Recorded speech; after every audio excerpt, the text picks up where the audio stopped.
You're watching Worldview Tube, a Brannon House television network. The Tamara Scott Show. Tamara has served as the state director for one of America's largest pro-life, pro-family public policy organizations. In 2007, Tamara was named one of America's top 10 most influential kingmakers by the Religion News Association. Tamara has spent years proclaiming and defending the values of a Christian worldview that is the foundation of our constitutional republic. And now, here is your host, Tamara Scott.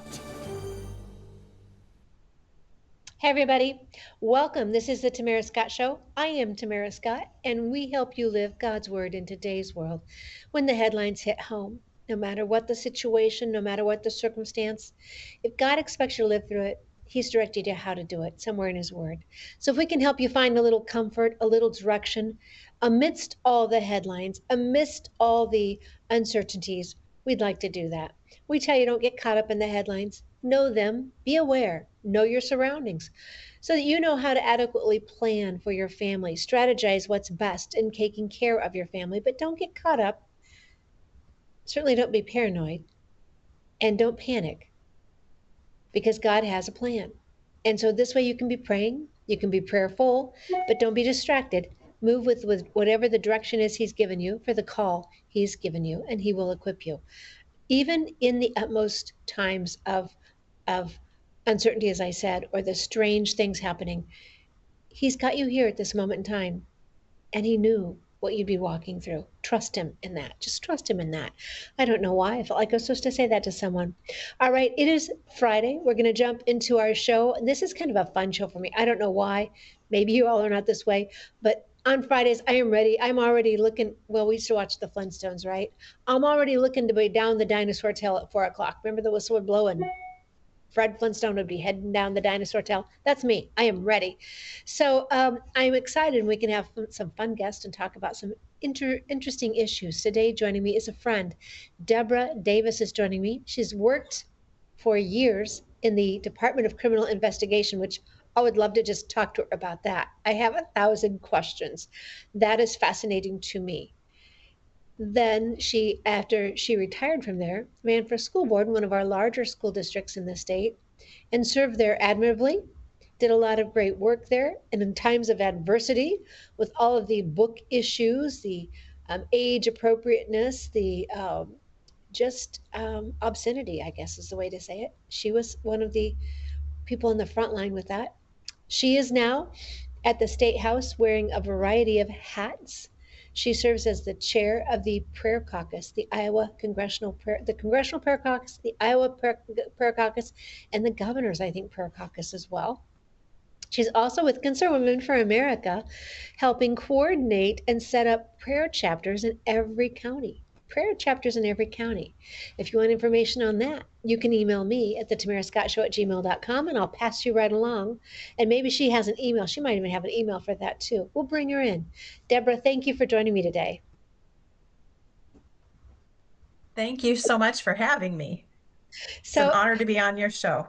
Well, thank you. Thank you very much. So I get to work with you. I get to do a variety of events with you. Oh, you're also on Valor board. Valor is a new organization on public education core. So thank you for your work there as well. And we'll talk maybe before you go, we'll talk about the event that you all helped sponsor, bringing in Rob McCoy. We talked about it on the show this week, but gosh, that was just a fun event. All right, so let's talk about this. We have been in this battle. I don't know where you want to start. We're talking, people are calling it a book ban. I don't know that that's the right term. How do you address this? It's not a book ban. This is simply getting sexually explicit books either behind a counter where parents would have a say in whether their children could check out these books. It's not a book ban. I compare it to going to a movie. we have R-rated movies, and children can't get in to see those R-rated movies unless they're with a parent. This is no different. And yet they're calling it a book ban. I don't hear anyone saying there's a movie ban or a cigarette ban, because we have age limits on cigarettes as well. This is no different. And I was at the platform committee meeting for our congressional districts. We all have our conventions coming up. And in my county, even, someone was fussing a little bit about this idea where librarians could be held responsible if they're giving obscene material to students or to young minors. And some of them pushed back and said, I can't possibly know what's in every book. Well, you know what? They can put a code on the book. They could tell you what's on the book. The author could be responsible that way, but then you have the opportunity and obligation to know if a 12-year-old, a 13-year-old, a 15-year-old is getting that book. I don't think there's anything wrong with that whatsoever. As you said, the cigarettes, they do that at the store. They watch that type of chewing tobacco, cigarettes, whatever it may be, that there's an age limit or appropriate age on there. So I think this is an absolutely all right idea. All right, so we had a bill number, and is that what this court case is on, a specific bill number? Yes. So in 2023, the governor signed SF 496. And the parts of that are being taken to court, I'll just read the three parts. So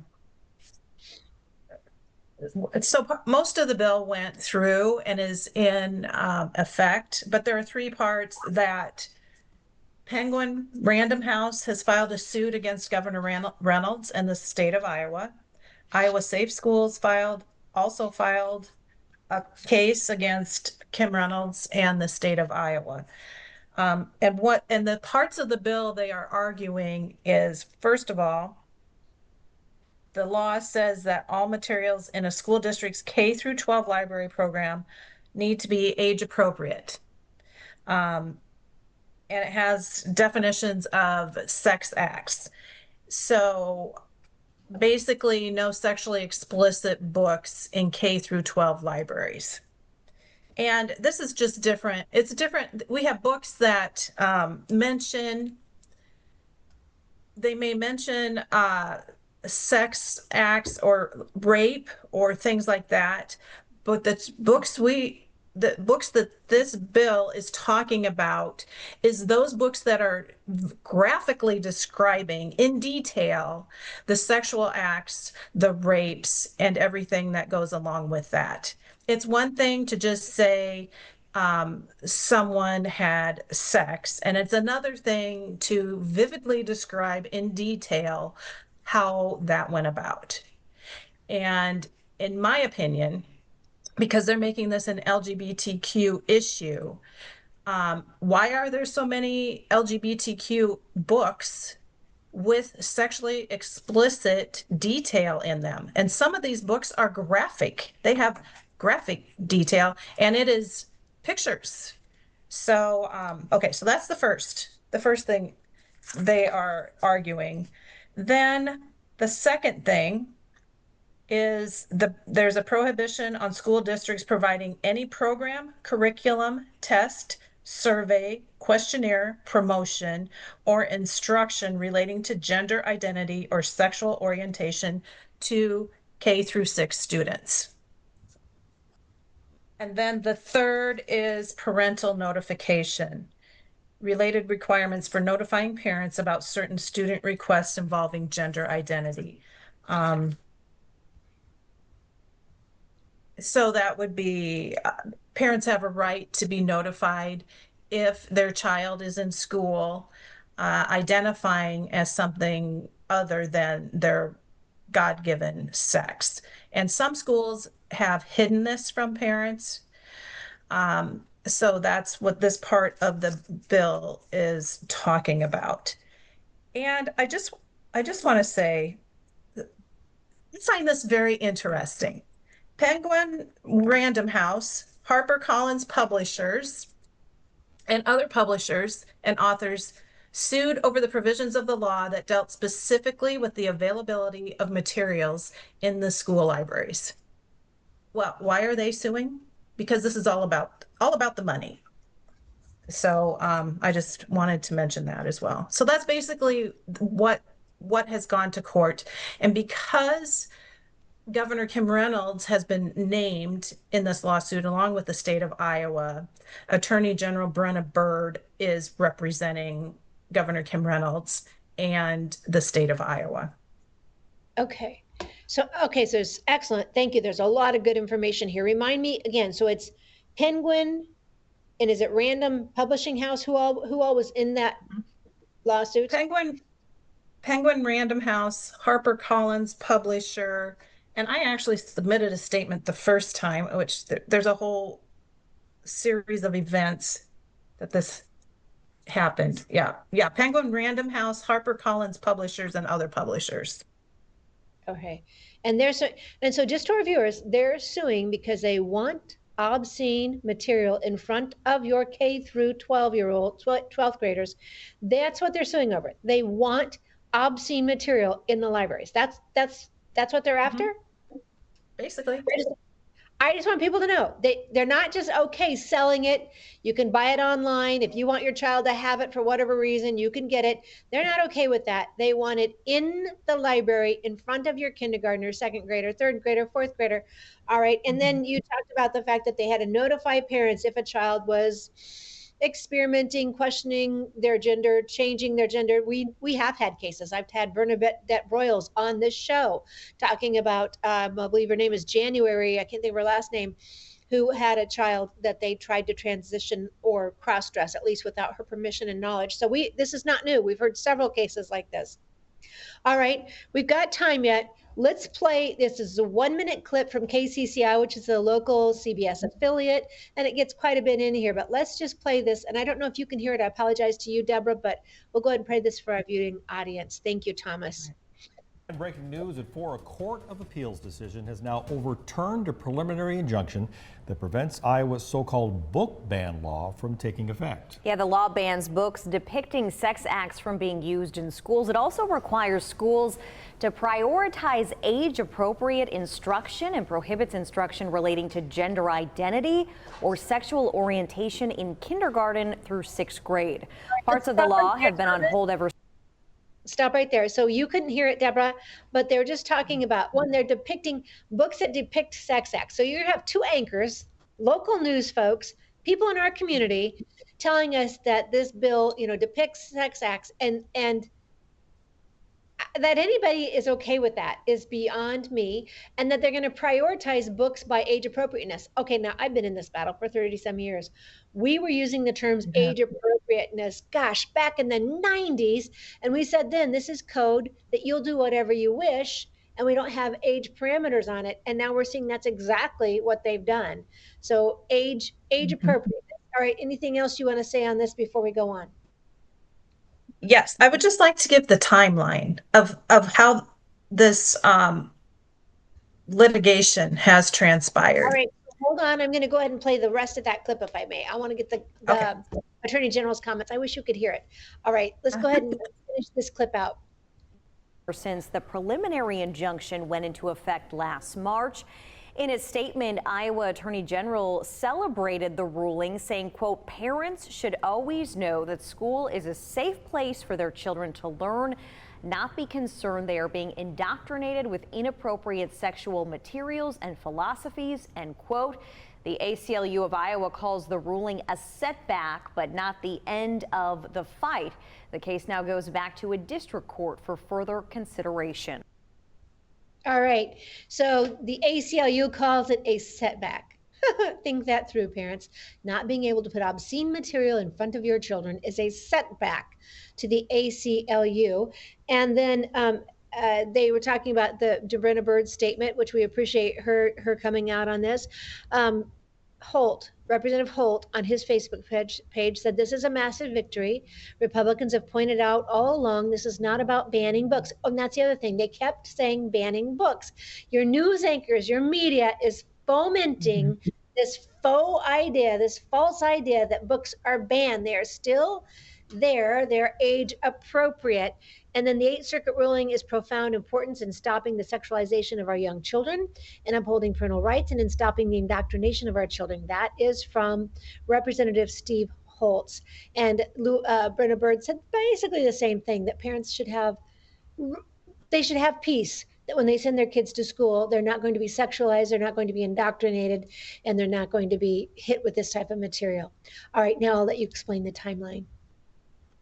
Actually, I'm going to hold you because it's right to break. So I'm going to hold you off. We'll go right to break. We'll be right back after this message. Stay tuned.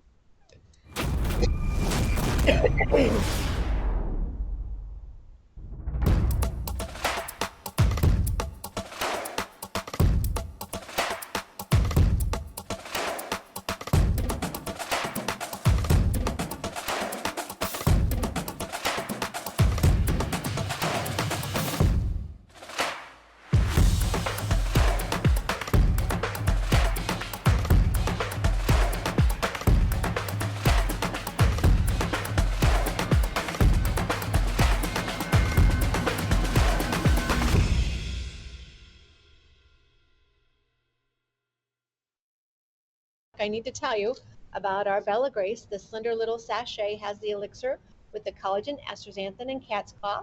In 2022, got an award for helping with cognitive function, and in 2023 in the sports arena for active ingredients, nutrition, and format. But the best is what we hear from so many of you. You have noticed better joint health, improved mobility, less eye strain and fatigue, helping with computer vision syndrome, visual acuity, depth perception, alleviating dry eyes, but also helping with your immunity, your stress management, endurance, less fatigue overall, not just eye fatigue, muscle recovery, mental clarity, focus, and gut health. Then there's the fun list. The firmer, smoother skin texture, fewer fine lines and wrinkles, improved skin elasticity, decreased age spots, more even skin tone, improved skin hydration, reduced oxidative stress, healthier nails, less cellulite, hair health, better sleep. Who wouldn't want any of those? Call them beauty items if you wish, but who doesn't want to feel a little bit better or more confident when you're going to present in the public square, when you're going to speak at a city council? And who just doesn't want to feel a little healthier? Maybe they're just byproducts of being healthier. More information at tamara.bellagraceglobal.com, tamara.bellagraceglobal.com. All right, joining me today is Deborah Davis. We're talking about the bill that became law that got the governor sued. And it's not really what the media or anybody else is telling you it is. Deborah, take us through the timeline. All right. First of all, I would just like to correct something that I said previously. The parental notification, the parental notification part was specifically if students are checking books out of the library and they are sexually explicit, the parents will be notified. That's part of the lawsuit. I believe the other part that I said is part of SF 496, but it is not being litigated. So I just wanted to clarify that. And so they're not litigating whether or not parents can be notified. They're litigating parental notification related about the books being checked out.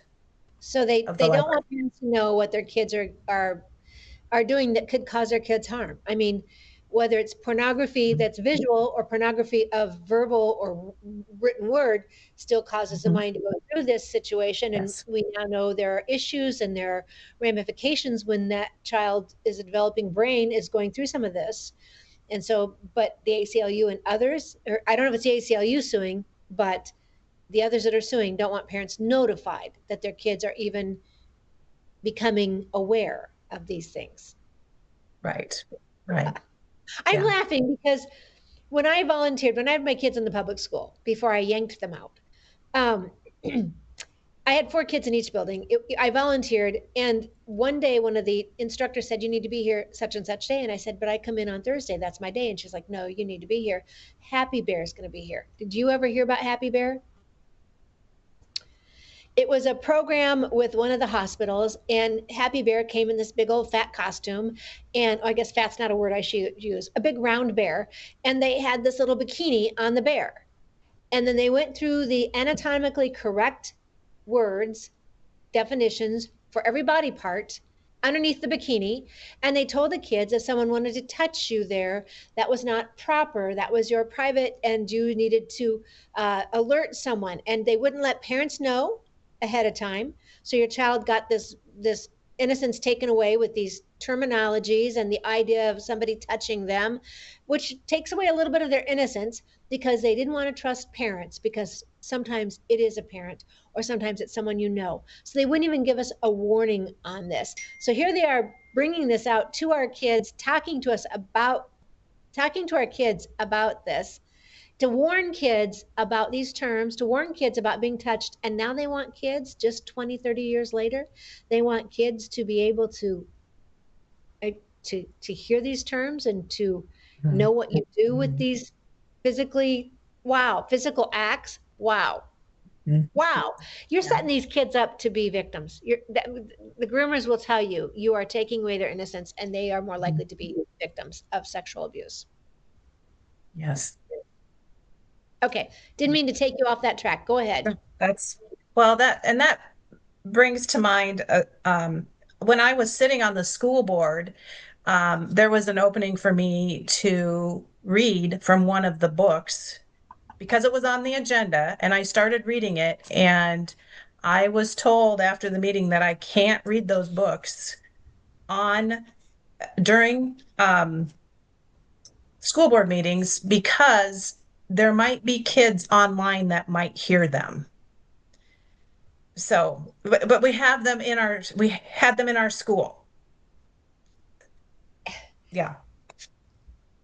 But later, the attorney said, that's my First Amendment right to do that. So it did get cleared up.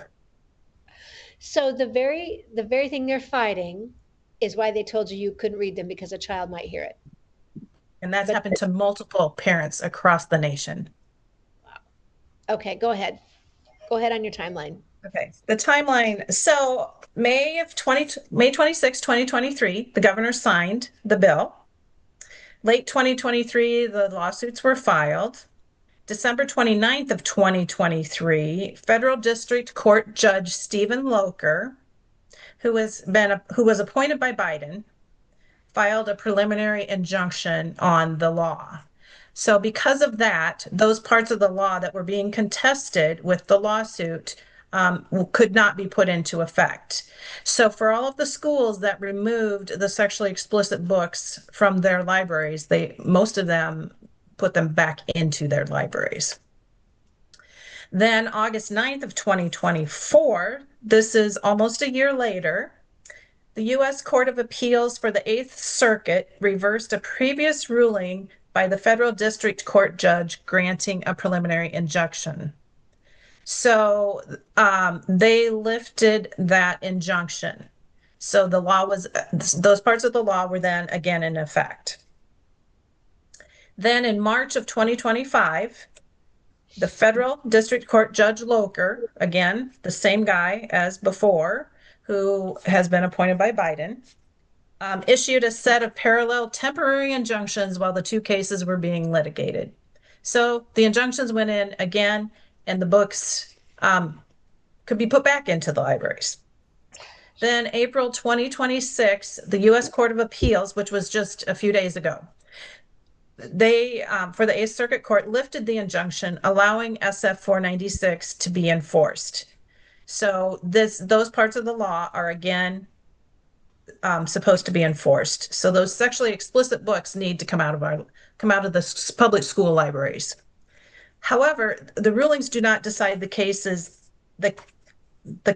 ultimate constitutionality. So here's the potential of what could happen. So the first path could be Judge Stephen Locher rules against SF 496. And then Iowa AG Brenna Bird could appeal again to the United States Court of Appeals for the Eighth Circuit. And if they lost there, it could go to the Supreme Court. That's the most common path. Path two would be if Judge Locher rules for SF 496, which I see as highly unlikely. The challengers, ACLU, publishers, etc., could appeal to the Eighth Circuit Court, and if they lost, could take it to the Supreme Court. So it looks like there's quite a high likelihood this will go to the Supreme Court. We're thankful we have Brenna Byrd as our Attorney General. Yes, This very thankful. Tom Miller was there before her. Very, very nice man. I think he was there 40 some years. People loved him as far as nice man, but he would not take this. And I think we need to be aware of that keeping her in that office is key. Thankful for Governor Reynolds. Yeah, Yes. we'd like to see a little bit different action on the eminent domain, private property protection. But on this particular issue, she was spot on, dead right. We appreciate her courage to stand tight. Something Yes, to think very about much so. as we move forward with primaries. We have a 5-way Republican primary and a Democrat candidate who will say the right things, and he's very slick and able to even quote scripture verses, I hear, but I don't see him standing up for this. I just don't see it in his makeup. I don't see it being part of his belief system. So parents, you've got to be on your toes beyond watching this court case go through the progress through the system. You better be on your toes. And in the Republicans, I would tell you not all of them are as courageous as others. Let me just say, Brad Sherman, representative at the time, was the only one who was courageous enough to discuss why that demonic statue should have never been in the Capitol in the first place. And he had the constitutional writing, underpinning, and historical as well as biblical. And so you want somebody who's not going to make the air in the first place, but be willing to stand and take a lawsuit if somebody brings it at you. All right, we are out of time, I think. Anything else you want to add? A few things. What can parents do? Parents need to opt their kids out of sexually explicit books at the schools as this litigation continues. This will make it an administrative nightmare for the districts. So that speaks louder than any kind of litigation or law. I highly encourage that. Two sites you can go to look at the content of books is ratedbooks.org. And these reports mirror culturally accepted rating systems like those for movies, TVs, video games, whose focus has primarily been on levels of explicitness in sex, language, and profanity and violence. Also, another website is takebacktheclassroom.com. You can search your school on this website, and it will tell you all of the sexually explicit books in your school by state and by school district. All right, that's excellent. So give us those websites again. First is just having your parents opt out so your kids are not given this material. You know, here's the deal. Years ago, they gave our kids a test that had some really invasive sexual questions on it.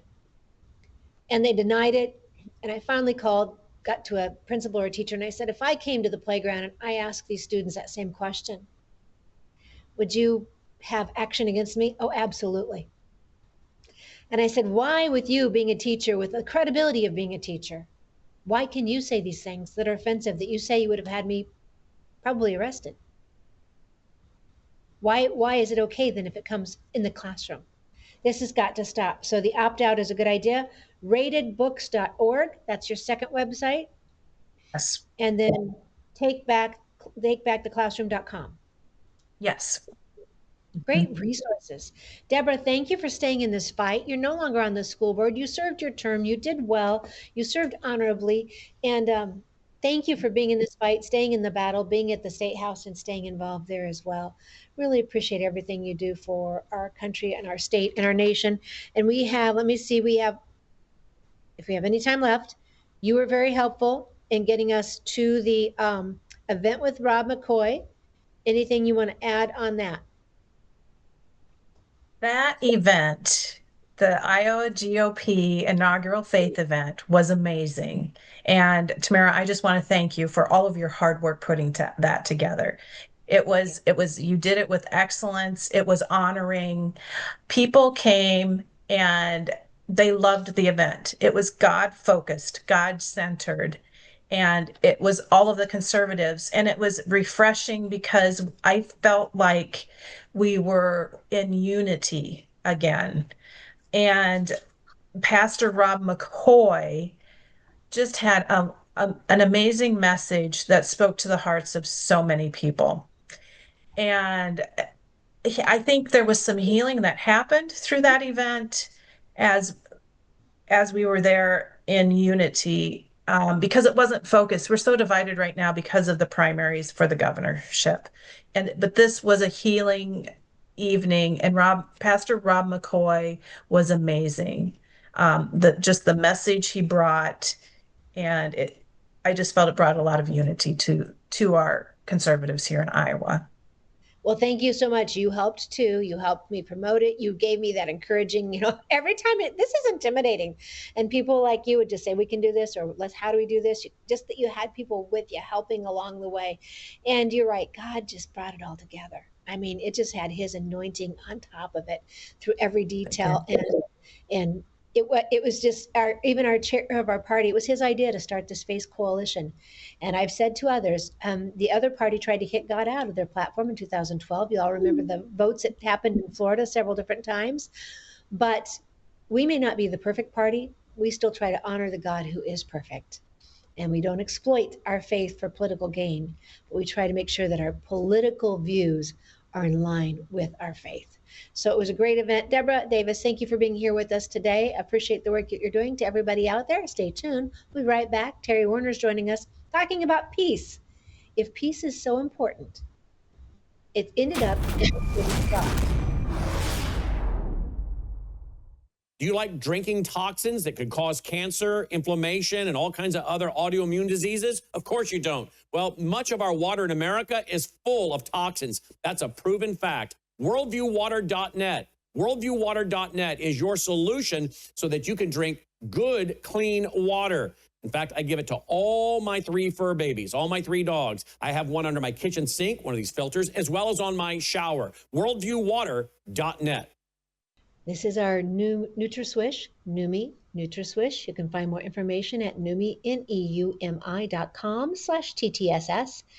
neumi.com/TTSS, one of the products we offer, because you all have different preferences and respond differently to different items. So this is our lavender. It's for ladies anywhere along your journey. No hormones in it, but if you're taking a hormonal supplement, you might want to check with your doctor. The blue is for anyone over the age of 18. It has glutathione, which is a antioxidant, helps with over 400 cellular functions, and it helps detox heavy metals, forever chemicals, graphene oxide, one of those terms we learned after 2020, and it helps detox glyphosate. The good glutathione helps detox glyphosate. Glyphosate is found in ag chemicals or lawn chemicals, and some are very concerned about possible links to cancers, HPVs, and diabetes. But the blue bottle, the glutathione, helps detox heavy metals, forever chemicals, graphene oxide, and glyphosate. Then there's the mango-colored bottle you see on your screen. Numi Neuro helps with your mind, your memory, and your focus. Now, again, after 2020, we heard something about brain fog, a term we'd not heard before. Whether it's from a virus or a vaccine, many have found relief, a little help, with Numi Neuro, the mango-colored bottle. When used with the blue bottle, it is so positive that the American Brain Council wrote about it, and it looked like an endorsement. Though we're told they don't write endorsements, it was simply a positive review of what they saw. You can find more information at Numi, neumi.com/TTSS, neumi.com/TTSS for the Tamara Scott Show. Why? Because we want you feeling your best. And when you use that TTSS link, you help us be our best. All right, thanks for staying tuned with us. And we're sailing into the weekend. We hope that you have plans to attend a church somewhere nearby. Don't just go for the music. Don't just go for the socialization, though that is a part of it. Go because you're going to honor an almighty God.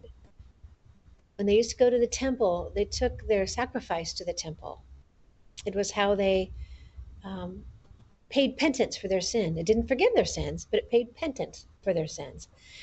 Then Jesus Christ came along, sacrificed himself to pay for our sins and forgive us. When we ask, he forgives us. And he's there to offer us life eternal because he conquered death on the cross, in the grave, and came back. And the only one of all those religions we talk about, the only one who conquered death, so that we might have eternal life with him. So understand that's where you're going. That's why you're going. It's not just because you know people there. It's not because you teach Sunday school. It's not because whatever. Because you're taking yourself as the gift to an almighty God who gave you the greatest gift you could ever have. Joining me today is Terry Werner. Terry joins us quite often. She has her book, Trainwreck to Triumph, and she's very good at helping us kind of work through things, kind of process, set our strategies, get ourselves on the right course, and she also gives us some great products to help us along with that as well. She's a strategy coach, and so we always appreciate hearing Terry Werner. Thanks for joining us. Thank you. I'm excited again to be here. I'm always so honored. We guys like it when you can join us. All right, so you we're just talking in your book that you've written, and it's helping a lot of people, some with PTSD, some just overcome those hardships in life. But you were also talking about this article you have about peace and how peace can help us triumph. And it was so important that Jesus talked about it on the cross. Take us through that. Well, I write for a magazine, an online magazine monthly called Christian Times Magazine, and reaches around 8 million people across the globe. So we're excited about that. And so, knowing that several of the people that write, the authors are pastors, missionaries, have a lot of experience. We're writing about Easter, that just dropped right before April, our magazine for April. And I asked the Lord, what would I write about? So many people are going to be writing about, much more knowledgeable than I am about a lot of things. What would it be? And I noticed that I felt like prompt. For years, I've wondered why the chastisement of peace, why peace was so important. It was included in the price he paid and all the events of the cross, the 4 events of the cross: wounded for our transgressions, bruised for our iniquities. The chastisement of his peace was upon us. So I asked the question in the article and answered it. What is the significance to, number one, the position of peace in those 4 events? It followed wounded for transgressions, bruised for iniquities, then the peace. And why was peace so important? We know it's important to our life. We know God gives us peace beyond our understanding. But why was it so important? Peace, why was peace so important that it was included in one of the 4 works of the cross, the 4 events, not works, 4 events of the cross? So I started doing some investigating in Hebrew and Greek, and I'm not a scholar in either one, so trust me, that was just research. And I really started being impacted by the progression of the atonement, by, again, the transgression for our, the woundedness for our transgression, the bruising for our iniquities. Those 2 things had to happen from my perspective. God is God of strategies. Nothing is ever happenstance. Nothing is ever, oh, by the way, with God. It is very strategic, is my belief system around what I've experienced from the Lord. And so in looking at this, I noticed that those 2 things that I mentioned, the transgressions and the iniquities, were bought. The relief from that, the release from that, the salvation from those were bought and paid with graphic punishment of our Lord. And then he wanted the peace there so badly, he paid the chastisement. So peace came with a price as well. There was a price paid for us to have peace. So peace is both a noun and a verb. The word peace, of course, in the Hebrew means shalom, nothing broken, nothing hindered, everything complete, nothing disrupted. All things are complete, nothing broken. And then the other side of peace in the Greek and Hebrew also means reconciliation. So before there could be reconciliation, there had to be, from my perspective, those two initial events of the cross, the wounding for transgression, the bruising for iniquities. And then there could be peace, there could be reconciliation between the broken relationship with God and humanity because of our sin. He chose to mend that relationship. And that peace, when we say there's peace in between a country and a country, there has been a reconciliation, an agreement of peace. And then there is peace, the state of being. So the state of being, the noun, and the verb is the reconciliation and the peace. And really, it's so interesting. In Greek, the word chastisement means for someone of a highest level known to go into a court and to pay the price, take on the guilt, to wear the guilt, take on the price that would be the punishment for that person. That is the chastisement. So it required someone that was of the highest level of leadership to be able to step into that position. So that is chastisement. And the word mukar in Hebrew, I think I'm pronouncing it right, stands for peace, stands for the work of peace, shalom. And so there's so many pieces and parts to this, and the word upon, meaning to take it wholly. The chastisement of our peace was upon him to give us peace, but also to give us the peace, the reconciliation. And so when Christ said it's finished, all of it was finished. And, I asked my dad, my go-to, Bible person, Bible teacher. Yeah, not everybody has a theologian with a history of just great Bible study for a dad, but you do. Yes, I do. And he is the one that, he knows. He's studying right now for a class he's giving that will take 35 minutes to teach. And he will be studying probably, 60, 70 hours on that. He'll give out a handout of 100 pages and wonder if everyone's reading it, And some of them will.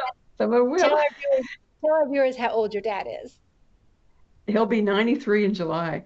He'll be 93 in July. He still gets it just, amazing. Our big warning is, Dad, sometimes you need to get off the computer. And, he says, well, I'm in the study and I have to do this, all this kind of thing. But he's doing great. He's doing great physically in every way.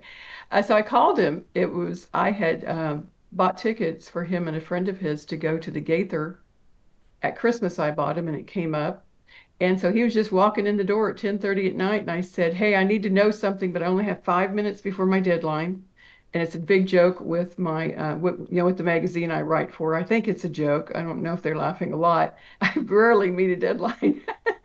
So I said, I have 5 minutes. So I said, I need to know, okay, all these three things, peace, transgressions and iniquities were handled.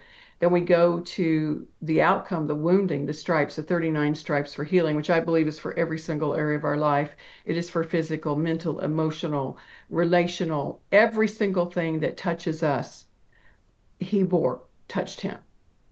And so I asked him, he said, well, let's go back to Gethsemane. And I'm like, no, let's not go to Gethsemane. I have 5 minutes. I have to talk about this. I kept saying, nope, we're not going to Gethsemane. I need to talk about this. And so, but he talked about the fact, and I thought this was very powerful, about the fact that God went ahead and he provided everything we need. There's nothing more for him to do. Yeah. His grace is always there. His peace is always there. His forgiveness is always there.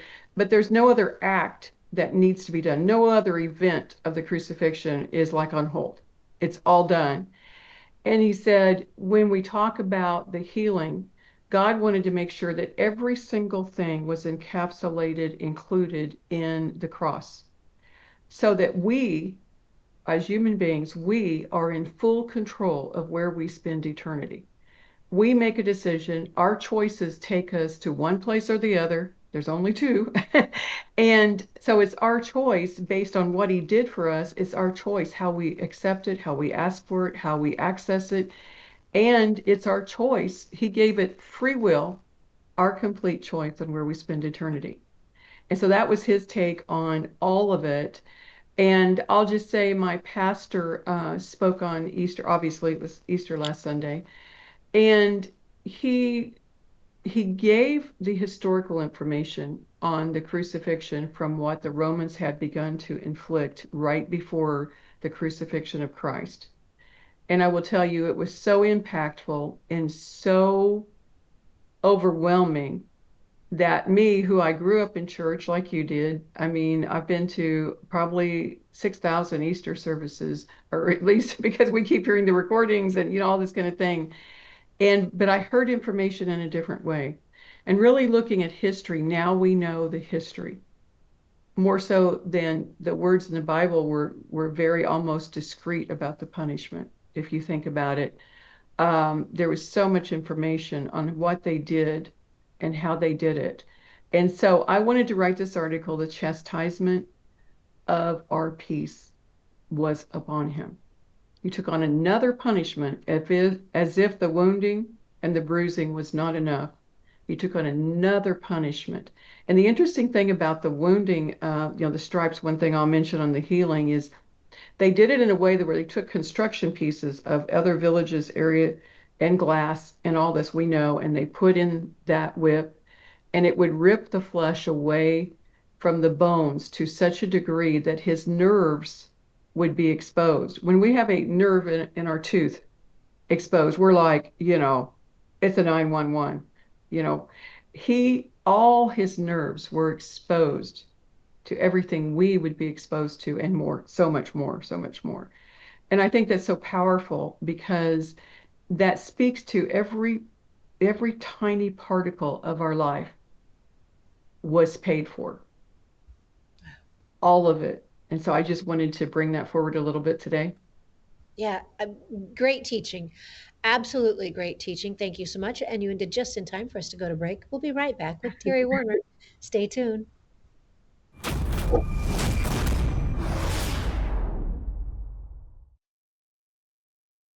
But with Brandon, it's always cutting edge stuff happening in the world. And it's not just from the political angle, because you can get that on other platforms, but it's always from the biblical angle. So you're dealing with a guy that loves Jesus, you're dealing with a guy that's very intelligent, you're dealing with a guy that is cutting edge conservatism, and you're dealing with a guy that wants to be biblical all at the same time. And so for that reason alone, I hope many, many people will not just lift up his ministry in prayer, but will also financially get behind it, because from the angle I'm trying to describe, he really is the only game in town. And we desperately need it in these last days. Can I get an amen to that? All right. I'm talking with Terry Werner. She just took us through a very wonderful teaching on peace and why it's so critical to us, actually. We'll talk about this in the next segment we're going to do, and we have, maybe just 6 minutes left for this show. But I want to tell you, we was talking about Jesus' act for us on the cross. I will also say last week's show with Rob McCoy, he went through the actual preparation of his body with Nicodemus and Joseph of Arimathea, and it was just a wonderful teaching. I would invite you to go back and listen to that. We will put it on it's in the vault, as you know, the worldviewtube.com/vault, worldviewtube.com/vault. But Thomas is so good to put some of these on YouTube. And so hopefully, Thomas, we can put the show with Rob McCoy from last Friday on YouTube. He just did a really nice job with that. And so it's very fitting time-wise for Terry this week, because we have the Orthodox Easter a week later than the Western Easter. And I never knew there were two. I was thankful to find out one year, because then I could postpone. We actually postponed Easter, and it gave me one more week to get things done. But it's the celebration, they call it Pascha. It's the celebration of Jesus Christ's resurrection, often occurring later than the Western Easter due to the use of the Julian calendar. And it's significant. It's the most significant Orthodox holiday, characterized by the midnight service, the fasting, symbols like painting eggs red to symbolize Christ's blood. But also it's more on the Passover, the Greek word of the Passover, and the eternal Passover from death to life. So as well. All right, so we have that, but I also know you want to jump to this. So take us where you like, Terry. Okay. Well, as you all know, I wrote Trainwreck to Triumph, the book, and a lot of that is about obviously healing from trauma to triumph. And in the process of that book and writing, I realized through research and through just my clients' experience that when people start to forgive, they start to release, they start to really embracing triumphing. The mindset, your thoughts, what you say, your prayers, what would take place is healing in their physical body. And we know from research the two primary things, for instance, that are noted by scientists to heal the symptoms or release the symptoms of PTSD is forgiveness and sleep.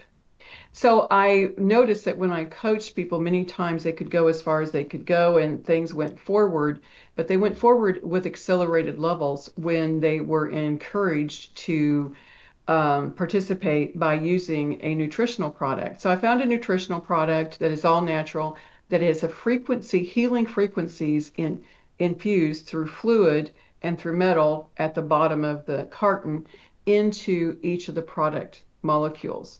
So it's a mushroom product that impacts brain health, heart health, personal performance, physical performance, how you feel about your life. When you feel better about your life, you do better about your life. You make better choices. So I've embraced that. I literally call it the Triumph Frequency, even though it's a company on its own. Frequence is the name of the company. And you can see the link, I believe, for Tamara's link, because this is one way you can support her show as well as you support your health. So a lot of people I felt that didn't just keep going on, their follow through, they may not have been as tenacious to accelerate their health, became that way.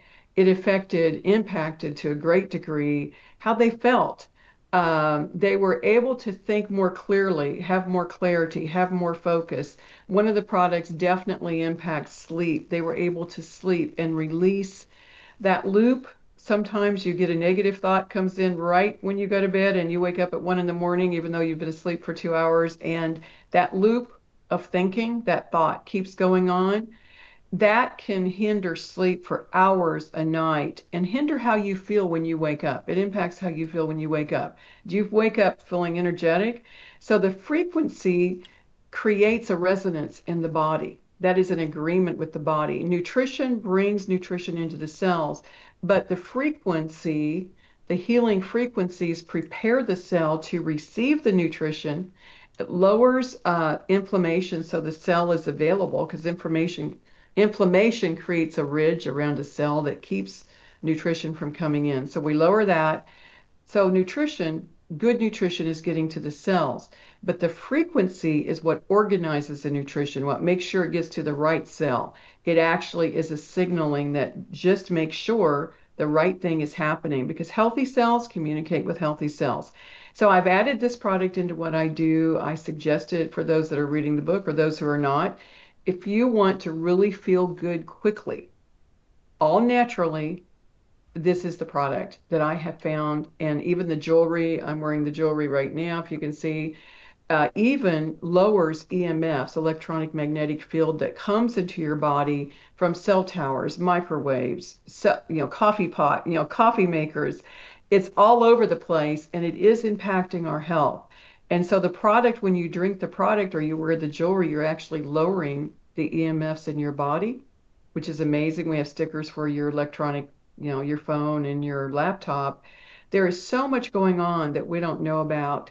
And I talk to people in my book that if you think everything you see is everything there is to know about, you're missing. We have to, in faith, move forward.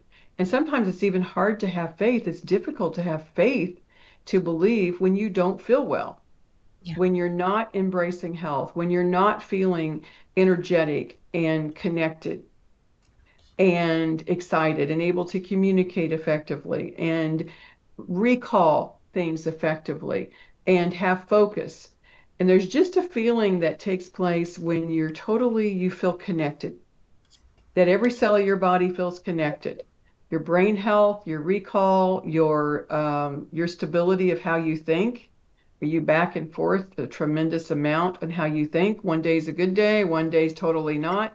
All that kind of thing. Shoring your body up and supporting your body with the word with information from my book, of course, but also adding to that the support, the frequency support. We know that the lower your frequency, the closer you are to death. You know, the number of frequency megahertz they test for depression, for a serious ongoing depression, is the same they test for death. There's things going on in our body. Let's speak life into our body. Let's bring life into our body. Let's energize our body. Our body, frequency in our body starts our heart, stops our heart. So let's keep on going. Let's keep on moving. And I suggest that you look at this product, try this product. There's 30-day money-back guarantee. And everything you purchase using Tamara's link goes to support expanding her message and supporting her message to continue. And it also supports you. It supports you that whatever you're called to do, you're able to do it effectively. Thank you. Terry Werner is my guest today. That link she's talking about is Frequence, RFEQUENSE, FRE, I can't spell today, FREQUENSE.com/Tamara Scott. /Tamara Scott is the key. And you can order some of those products she's talking about. And then as we're talking, that health for you, forgiveness, that peace is key. They're showing it in studies now. It's not just biblical instruction. It's biblical instruction because it's true. And they're showing it in studies as well. Today is also the 10th. I want to remind you, this is on this day in 1942, the Bataan Death March was begun, and American and Filipino prisoners were forced to march 6 days from an airfield in Bataan to camp near Cabanatuan, and I'm sure I'm not pronouncing it correctly, in the province in the Philippines. They lost, I believe it was 5,000 American deaths. 76,000 Allied POWs, including 12,000 Americans, were forced to walk 60 miles in the blazing sun without food and water. It was one of the most cruel acts that could happen. There's more that happened along those ways. And then on this date, in 1945, just 3 short years later, not if you were in the camp, they were not short, Nazi concentration camp Buchenwald was liberated by U.S. troops. That's the one located near Weermeer in Germany. So I just want you to stay alert of our history, know what we've been through as a country, as a globe, and also if these folks like Corrie ten Boom could forgive, we can work on forgiveness. We can work on that peace. Don't just pray for it. Take every thought captive and bring it to your being. It's up to you. It's your responsibility. Thank you, Terry. As we tell you, live boldly, love better, laugh bigger, be encouraged, and never be complacent. Thank you.